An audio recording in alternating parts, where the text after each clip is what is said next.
contact and tracing system and initiative in the state of Washington. We are excited about this initiative because it is the next major step in our effort to defeat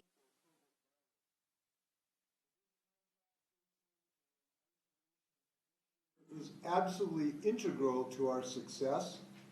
It is supremely important to our ability to reopen our economy and our businesses while simultaneously protecting our health. And I'm excited about the progress our state has made to date and looking forward to this discussion. We're joined today by National Guard Lieutenant Colonel Steve Hobbs, who you may know as a state senator as well, who will speak as on behalf of the National Guard. Department of Health Secretary John Weisman, and Kittitas County Public Health Administrator Tristan Lamb. And I'd like to tell you about this initiative. It is robust, it is vigorous, and it is comprehensive, and it needs to be all three of those to succeed. This initiative will be a statewide extension of what local public health districts have historically done for other diseases such as tuberculosis and hepatitis and the like. But it will be on a much grander scale as it needs to be given the extent of the COVID-19 virus. It will be the largest in our state's history, as it should be, and I'm very glad that we can implement this initiative now.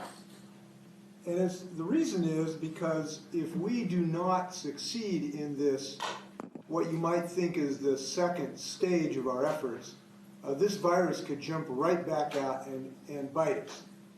We have had some early success in our state, as you know, because of the vigorous effort of Washingtonians to socially distance, which has been very frustrating and difficult for us. But it has given us early success. It has given us the opportunity to continue this for some more time as we then transition into the contact tracing, testing, and isolation initiative that we are implementing. So this initiative will represent a transition from one strategy to another. Our early days, we used social distancing. It's been frustrating, but it has been significantly effective. Now, as we attempt to transition to open back up our economy, we're simultaneously moving to this second initiative of testing, contact tracing, and isolation of people who in fact are infected. We think of this as a smart weapon against this virus. It's smart because it's located just to the folks and targeted for the folks who are positive. And if it's successful, it will allow us to reopen our economy. But this is something we have to be dedicated to, and today I want to share with you our dedication to that effort.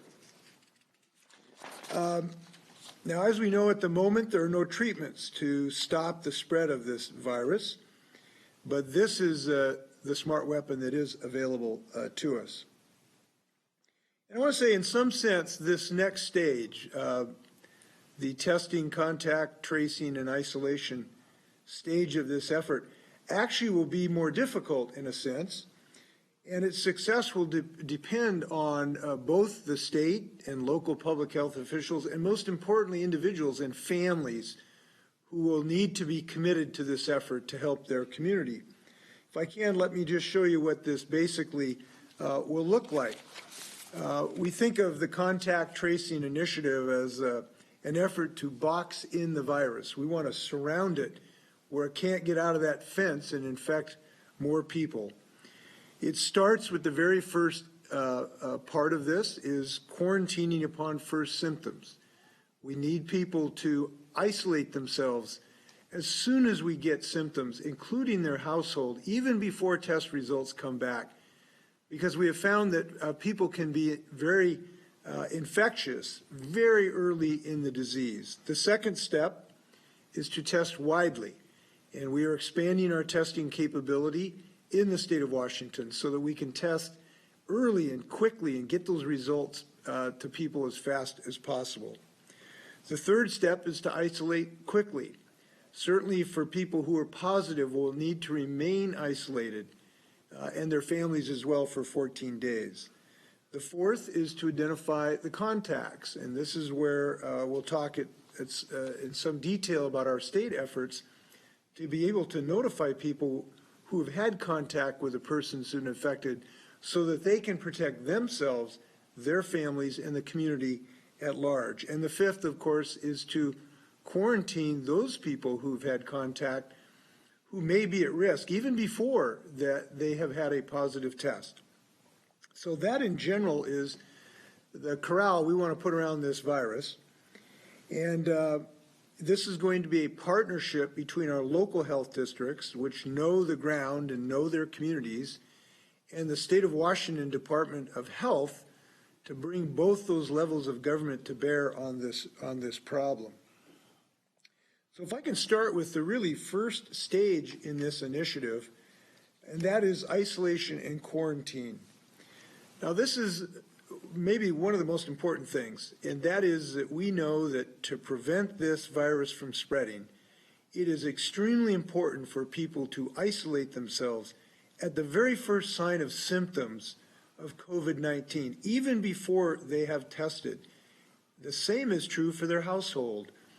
And the reason is it may take a day to make the decision to get tested. It may take a day or two to get tested and get the results back as we build our testing protocol. And in those intervening days, people can infect any number of people going about what would be their normal activities. And that is a risk.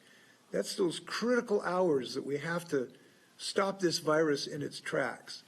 This is going to take a lot of commitment by individuals in Washington, but we have already shown the knowledge of understanding the science of this virus, and I'm hoping people will heed this request.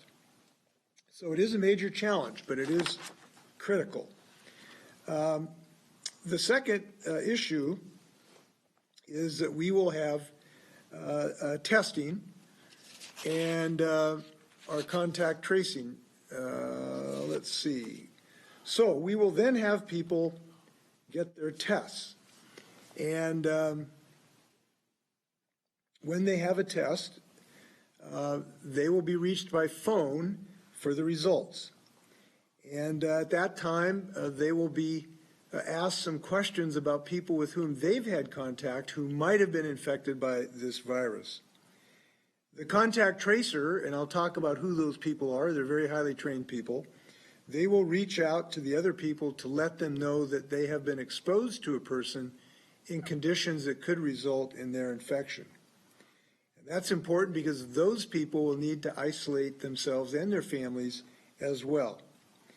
Our plan, we hope to achieve the ability to contact people within 24 hours of a positive test coming back from the first individual and talking to their close contacts within 48 hours. So this has to be very quick to be effective, and it's one of the reasons we've properly resourced what's necessary to make this initiative work.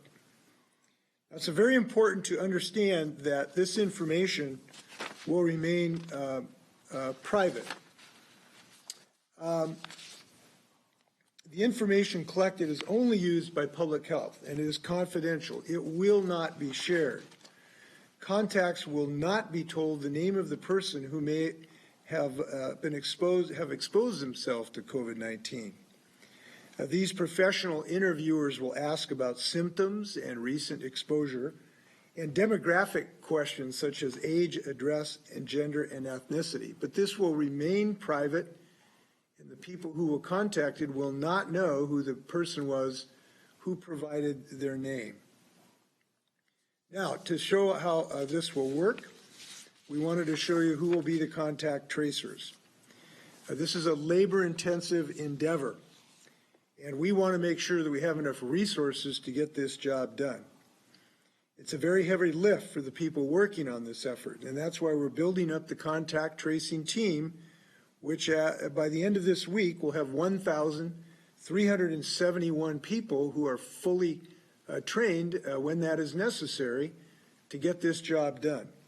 And this will include, to date, 351 members of the Washington National Guard, 390 members of the Department of Licensing who have been trained, the State Department of Licensing, and a combination of 630 state and local health department professionals who today are working for the local health departments or the state health department. These people are fully trained, and that's really important because we want to make sure that these folks respect the rights of privacy of the people involved and that they have a good sense about how to deal with the public who are sometimes very anxious about their results and the like. And we feel good about the training that has been provided to them. So the people who do this work are very carefully screened, and they sign strict confidentiality agreements. Now, some of the things they will not ask about immigration status or a social security number or financial information or marital status. And I am looking forward to their work because it is the thing that gives us an opportunity to have confidence to move forward to reopen our economy as we continue to build this effort. So with that, I'd like to ask Lieutenant Colonel Steve Hobbs to address this issue. Thank you, Steve. Thank you, Governor. You know, as from the very beginning, you've utilized the National Guard in dealing with this pandemic. And many of you should know that we live in your community. We are doctors, teachers, and construction workers, which is why we are so invested in reversing the spread of the coronavirus. That's why we are so pleased to support the Department of Health in its efforts to push the voluntary COVID-19 mapping program, the mission that we are currently doing. The Department of Health is a lead agency. We are using their equipment and we are staying in their facilities. And privacy is the utmost importance, which is why all data received and inputted is from the Department of Health's secure database. And as the governor said, all this is voluntary. We're only contacting people that have already agreed to be contacted, and the individual can end the phone call at any time.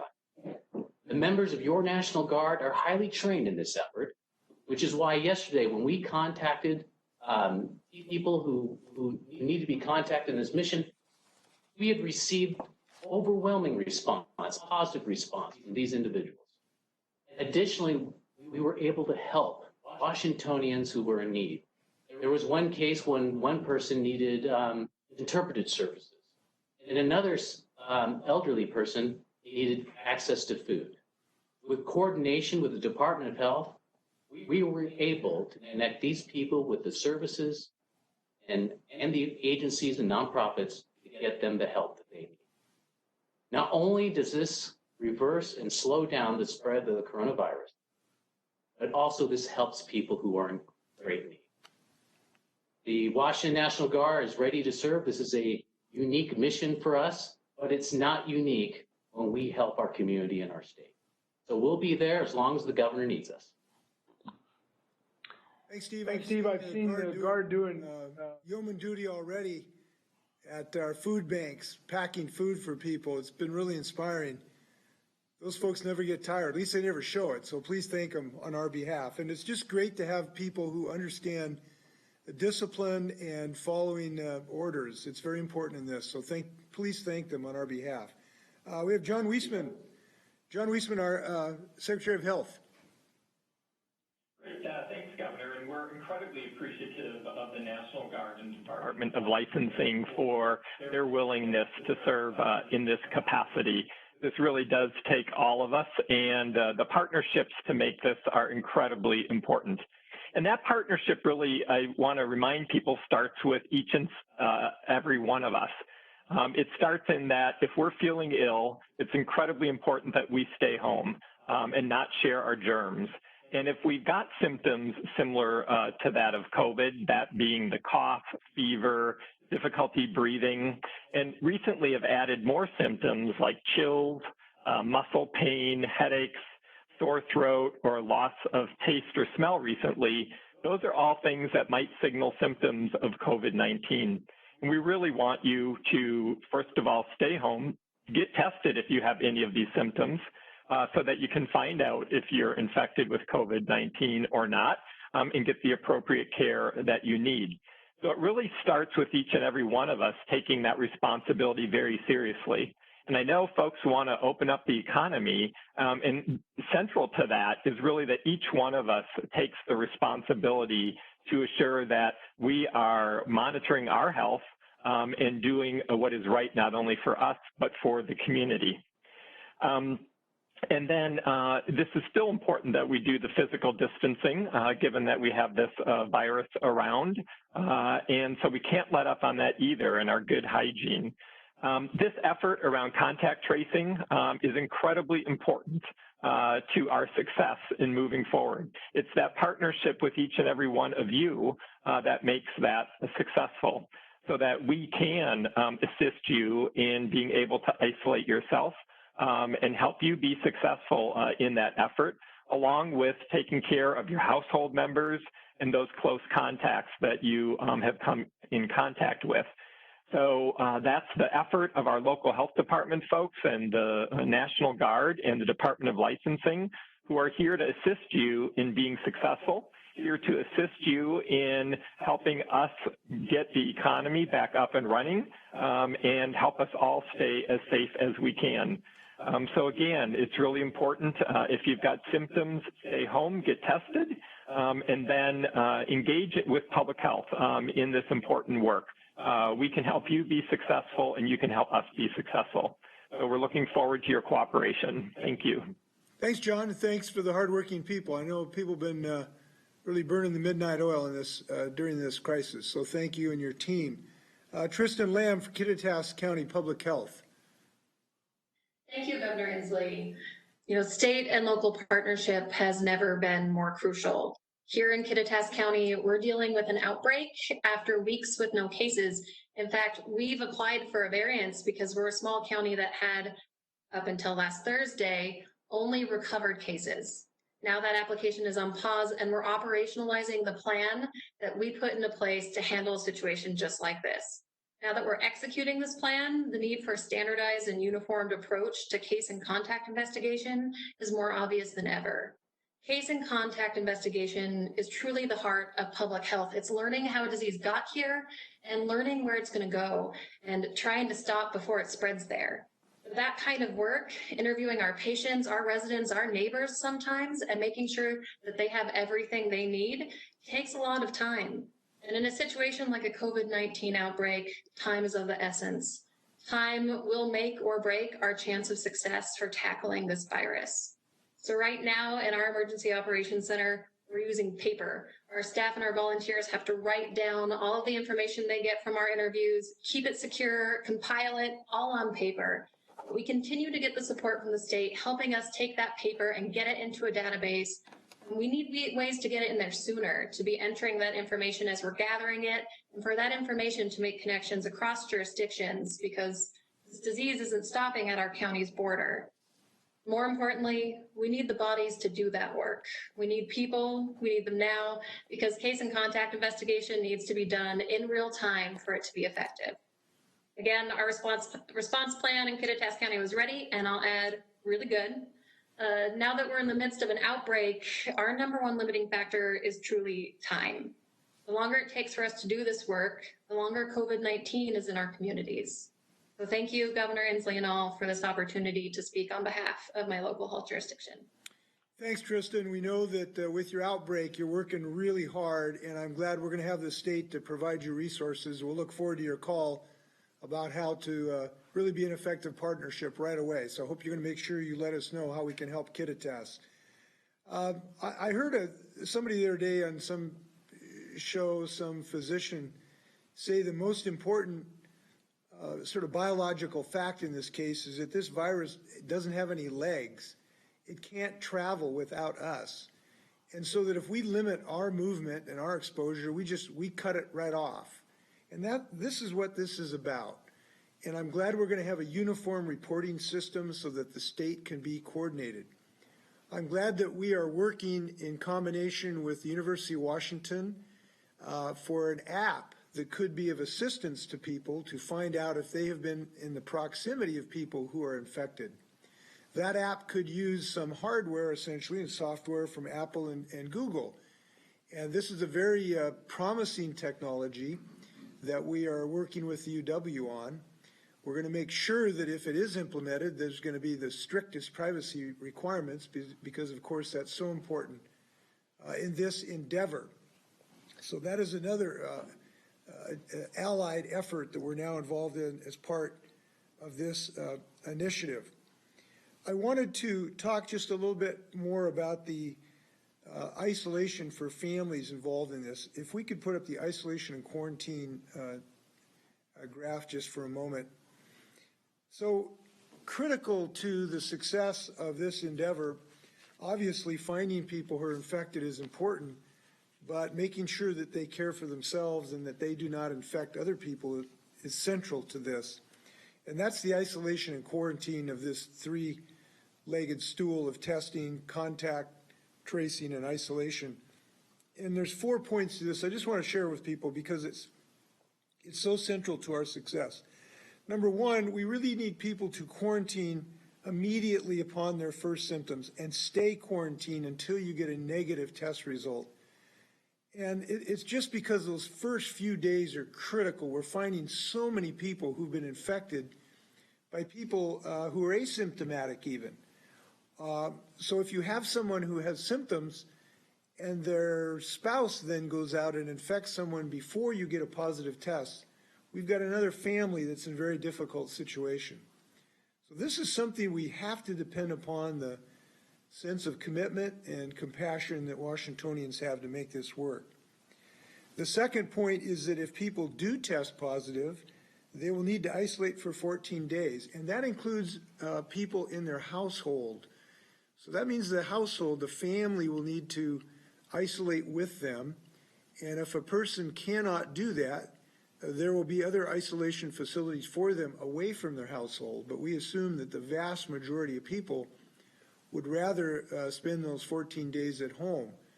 And if they do so, we're going to have to make sure that the household also isolates with them, given the high transmission rate from one person to each household. A third, during that period of time, of course, a contact tracer will call and have a discussion about the other people that they've had a contact with to help those families. Fourth, and this is important, while that family or household is isolating, they will have support.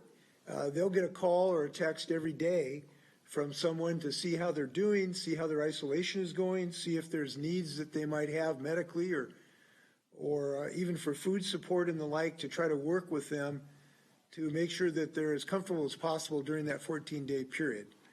And we want to be as reassuring to these families as possible. I'm glad we are making progress in our state. I'm glad that we now have 8 counties that we have allowed to move to phase 2, Wahkiakum, Skamania, Stevens, Columbia, Garfield, Lincoln, Ferry, and Pend Oreille counties. Other counties with roughly 75,000 people or no new cases will also become eligible for the early transition to phase 2 in just the upcoming days, and we will work forward from there. Again, I just want to thank people for what they've been doing to date in our state and what they're going to do as we move to the next stage of this challenge. I know this is very hard on people. The stresses we have of not seeing our mothers on Mother's Day. We had an electronic conversation with our 102-year-old mother-in-law, and that was great. But we want to get back to the days when we're hugging each other. And this contact tracing, testing, and isolation initiative will make that sooner rather than later. So I hope people will remain committed to it, as we already have shown our grit and our diligence and our sense of commonality as we work together on this challenge. And again, I just want to say, if anyone's having some challenges they'd like some help with, hope people can reach out to mental health professionals, or if they're having domestic violence issues, at coronavirus.wa.gov, coronavirus.wa.gov. We want to take care of everybody in the state. So with that, happy to stand for questions. Our first question comes from Rachel with AT. Hi, Governor. A couple of questions. First, is there a plan to hire more investigators beyond the 1,300 that are trained as of this week? And then as it relates to these investigations, Switzerland and New Orleans initially sought to require restaurants to take names and phone numbers of patrons for contact tracing purposes. but reversed course due to privacy concerns. Why did you make that a requirement rather than voluntary under the reopening guidelines for restaurants? So yes, thank you for the question about hiring. We do intend to hire additional people and have volunteers to increase to at least some degree our capability over the next several weeks. We want to do that because we'd like to have a little bit bigger roster of folks in the event that we saw a spike in cases. We also would like to, over time, release some of the members of the National Guard back to their civilian duties. These are very accomplished people. So we will be involved in that in the next several weeks. And if people are interested, please let us know because it's an important endeavor. The names issue is that we're trying to work with the industries to see what will make sense. This contact tracing, obviously, if you have somebody who's become sick and they were sitting right next to a person at a restaurant, to be able to identify that person could be very valuable for their health to try to save their life. And so we've put that in place. We're talking to the Restaurant Association. They think this may be tenable. We're continuing to refine this over time. And one way or another, we got to make sure we take care of people's health. Next question comes from David with the Seattle Times. Yeah, hi, Governor. Time frame. Has it all started right now, or when will it start? And the number of cases we're still seeing each day, several hundred cases reported each day. Do you have enough contact tracers right now to trace every one of the cases being reported? Yes, we believe that we do. And that's operative now. If local health departments call for these resources, they can be deployed. And I'm glad that we started this training some time ago to make sure it was available as we begin this transition. And I'm glad that that we have that training that's already taken place. So yes, it is operative. Now, if we have spikes in this, it's possible that we would have to significantly increase our capability, but we have the framework to do that because we're able to do the training on a very expedited basis. We have a good protocol on how to do that. It's been very successful. And the people we've trained to date, they're ready to go. And so all we have to do is put them in the game if we get requests from the local health departments. They will make the request to begin with so that we can deploy these people out to the counties, to the places where they are most successful, or most needed, excuse me. Next question comes from Essex with Cairo. Yes, Governor, I have a question for you and a question for Secretary Weissman. For you, we've seen so many reports of businesses violating your orders to stay shut down, and so little enforcement we are seeing. So why should any businesses comply? And for Secretary Weissman, would you update us on tests? Supposedly the federal government was going to send us hundreds of thousands of swabs. Have they arrived? Does the state have all the test kits it needs to implement the tracing and testing plan? John, you want to go ahead? Yes, thanks for that question. So, as you know, the federal government has indicated they will supply us with about 580,000 swabs and viral transport media in the month of May and again in June. I think we received about 34,000 last week, and we're hopefully expecting more in any time now. That's what we've been told. That is a key component to our ability to move forward and to open the economy so that people who are showing symptoms can immediately go get tests. And those folks who have been in close contact with them, whether they have symptoms or not, can also get a test. We definitely want to do a lot more testing than we're doing right now. We have the capacity to do it in terms of our labs. I will say that we've increased testing over the last couple of weeks by 1,000 or so a day, which is a start moving in the direction that we want to go. But we have more to go, and we're really looking forward and hopeful to those supplies coming from the federal government, in addition to the supplies that we've been trying to procure on our own.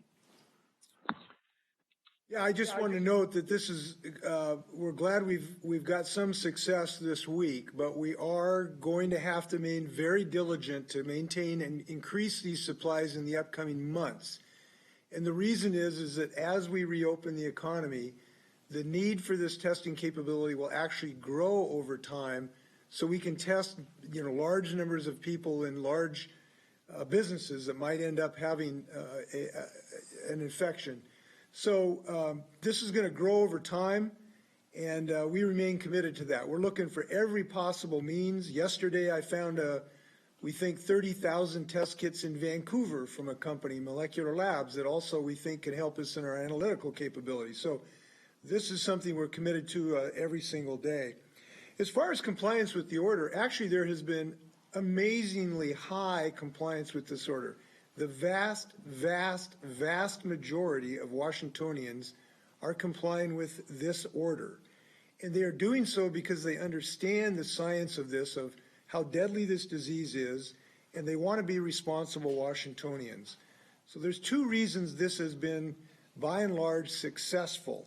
Number one, Washingtonians want to be responsible to their family's health and to their neighbors' health. And that's what this is all about. And the vast majority of business people that I know, they want to be responsible citizens. They want to take care of their neighbors' lives. They don't want to be seen as violating something we're all depending on. And yes, there's a couple folks that haven't got the memo yet, but that's an aberration. That's not the Washington spirit, and that's not the Washington way, and that's not what Washington's doing right now. So we understand how the press works and what ends up on the news, but the news I see is Washingtonians are doing what they should, which is protecting themselves and their families and their neighborhoods. Now, there's a second reason as well. For people who finally won't comply, they're going to have to comply eventually. And if they don't, there are sanctions they will face, either in civil court or in criminal court. I spoke to the Attorney General about this today. We'll have more to say about this in the days to come. Next question comes from Jim with the spokesman review. Governor, yesterday the Spokane Regional Health District Board and Dr. Bob Lutz, the health officer, said they think Spokane is, is ready to move to phase 2 of reopening the local economy. And this morning, the county commissioners voted to pursue that. When might you have a decision about the criteria for variances for larger counties like Spokane and a decision on when the county qualifies? Well, what I would say is it's possible that we will have that before the end of this order. This order goes through May 31st. There's a strong possibility that in the next couple of weeks we'll take another review to see if larger counties could fit into it and what those criteria would be. We are thinking about that. I can't give you an exact date. I appreciate Spokane's proposal. We're going to look at it. I haven't had a chance to look at it, but I particularly will talk to the health folks in Spokane as well. So we'll make that decision as soon as we can evaluate it. Next question comes from Keith with Como. Governor, where do we stand on the phases? Are we ready to start phase 2 June 1st, as Secretary Weissman has said? And doctors in the hospitals and dentists, are they going to be fully ready to go 1 week from today? Well, June 1st is a hopeful date, but it is very important to understand it is not fixed in stone. The virus will determine whether we can start on June 1, and our ability to be successful in our social distancing and our contact tracing will determine whether we can take that next step in June 1st. And it's important to make that decision based on the extent and threat of the virus. We hope that that will be the case. The more that everybody in the state of Washington does to socially distance, to make decisions in their personal life, not to get into congregations of 10 people at a party, even on a sunny day, the more likely it'll be. But we cannot guarantee that. And I look forward to that. We all want it as soon as humanly possible, because I understand the pain and the anxiety. Everyone feels it. I'm glad we've made some early steps to open up construction and golf and fishing and hunting and elective surgery. We hope the dentists cannot be far behind. By the way, the dentists have been very, very responsible. I want to thank them. Their professional organization early in this made a decision to essentially suspend some of their regular activities so that they could save the PPE that is necessary for critical care in hospitals. I want to laud them for that. So we're going to hope to get them back as soon as we can. Question comes from Emery with the Columbia Basin Herald. Hi. If restaurants are going to be required to keep a list of customers coming in as they move into phase 2, will there be a requirement for customers coming into a restaurant to prove their identity, such as providing photo ID? And to follow up on that, would there be penalties if somebody was to give false information?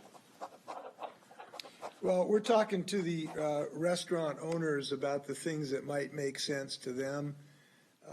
And so we'll have more to say about this, to have some workable thing. Look, here's the deal. We want to be able to open restaurants. People are anxious for that. And we want to do some common sense things so that if someone does have an infection in a restaurant, we will be able to save other patrons' lives. We ought to be able to do both.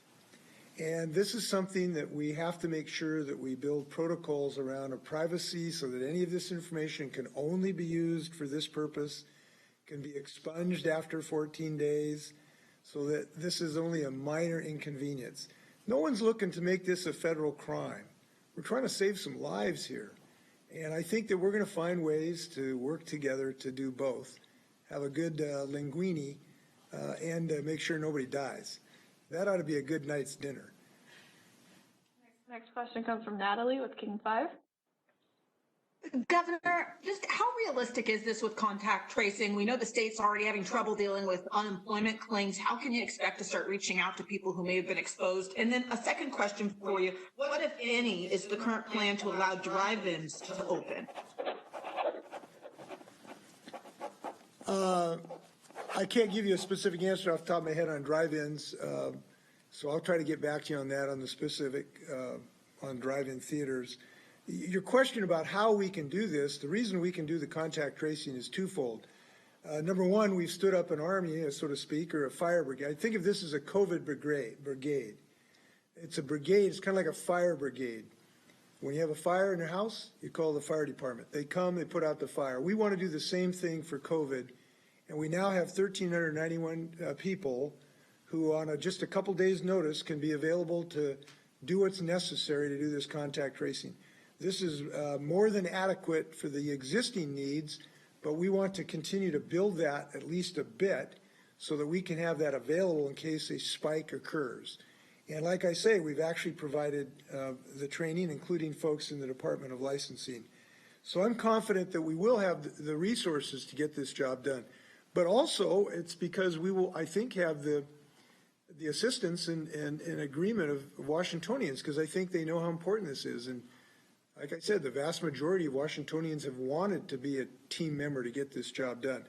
By the way, the National Guard, their function here is public health. They are not a law enforcement organization. So people should realize the Guard will not have any law enforcement obligations associated with this.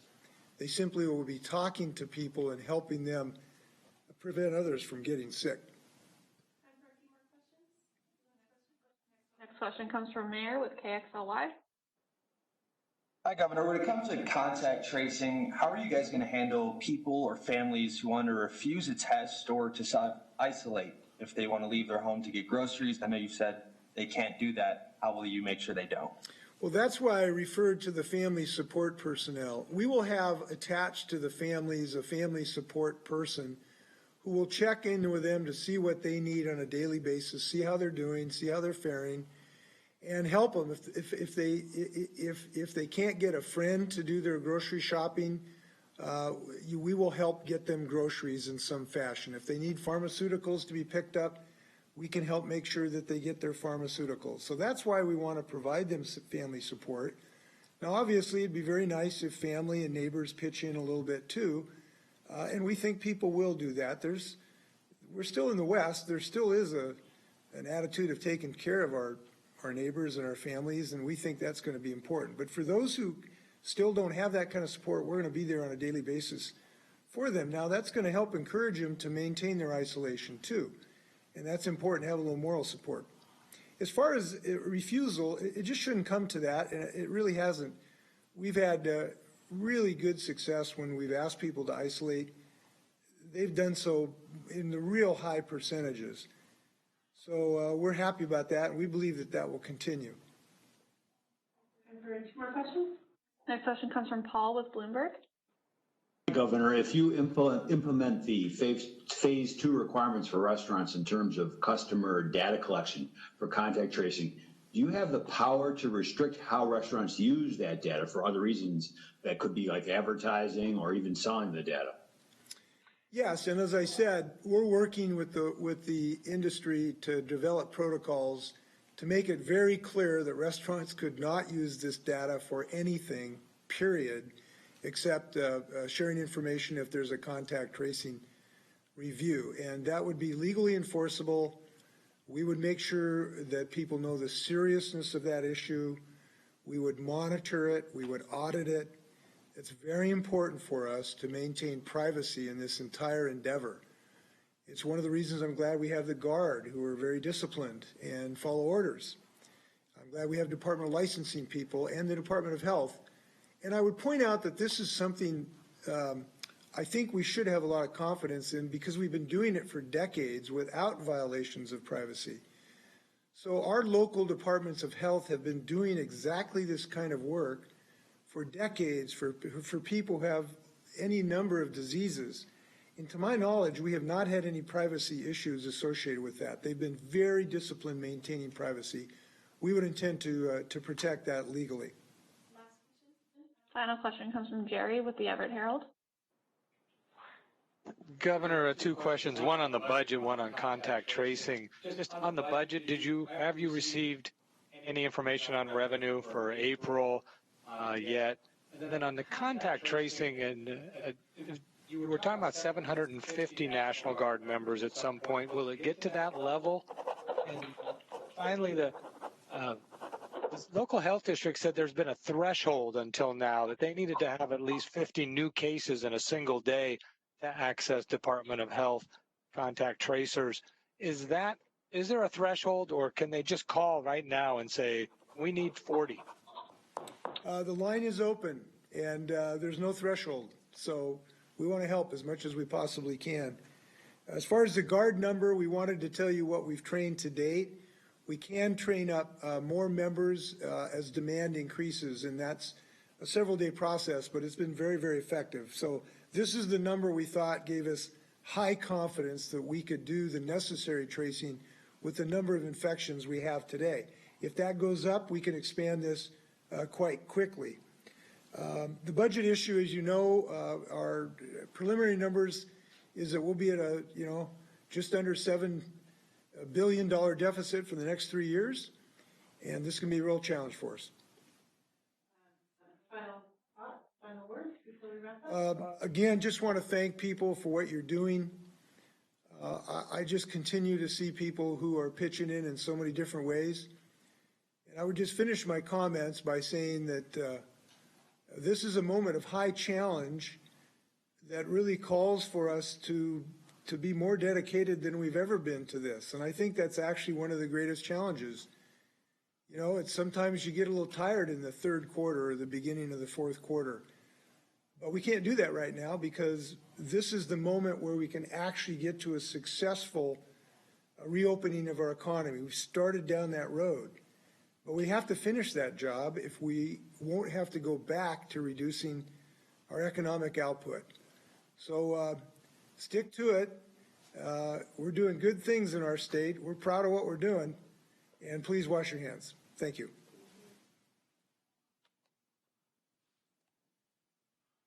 Okay.